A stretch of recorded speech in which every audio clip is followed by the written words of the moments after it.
Һарыбай. Касандыр яшәгән бер бабай менән бер әбей. Үзләренең гомерендә бала күрмәгәндәр булар. Һарыбай дигән бер этенән башка бер кемдәрле булмаган. Һарыбай бик яхшы эт булган. Шуга хуҗалар уны бик нык яраткандар. Ләкин карт көндәрендә бабай менән әбейдән бер балалары булган. Шул көндән алып Һарыбайдың кадере киткән. Хуҗалары уны һанламай, иркәләмәй, һирәк ашата башлагандар. Һарыбай йонсой башлаган. Бердән бер көндө Һарыбай бабайга ияреп урманга барган.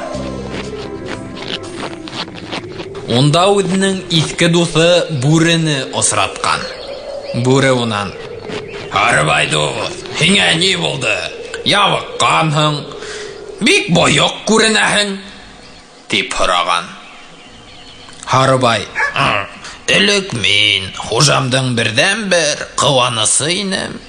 Хәзер бабайдың улы бар. Шуннан һуң миңа көн булмай башланы." "Кайгырма, Һарыбай. Яй булгас, синең хәлең элеккесә булып рәтләнеп китер. Мона күрдә тор", дигән бүре. Һарыбай уйга калган. Бүренең әйткәненә төшенмәгән. Шулай да ул яй етүен бик көткән.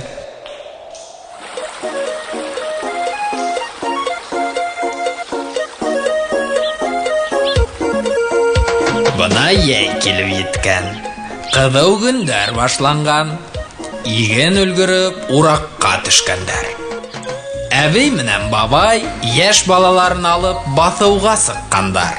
Бабай менән әбей урак урган, бала арба астында йоклаган, Һарыбай әлһерәп арба күләгәһендә яткан. Уйламаганда теге бүре касып босып кына арба янына килгәндә баланы алып киткән. Бала кычкырган тавышка Һарыбай уянып киткән. Шуннан ул авала бөреп бүрене бастыра башлаган. Һарыбайдың өрүен ишетеп, бабай менән әбей арба янына йөгереп килһәләр, баланың гаип булуын күргәндәр.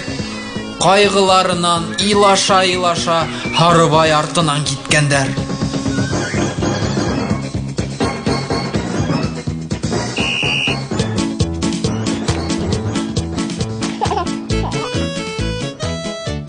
Һарыбай бүрене куып етеп, баланы коткарып алган да арба янына алып кайткан. Әбей менән бабай быга бик шатлангандар. Шундай яхшы этте быга тиклем аслы-туклы тотып, ябыктырып беткәндәр өчен бик үкенгәндәр ди.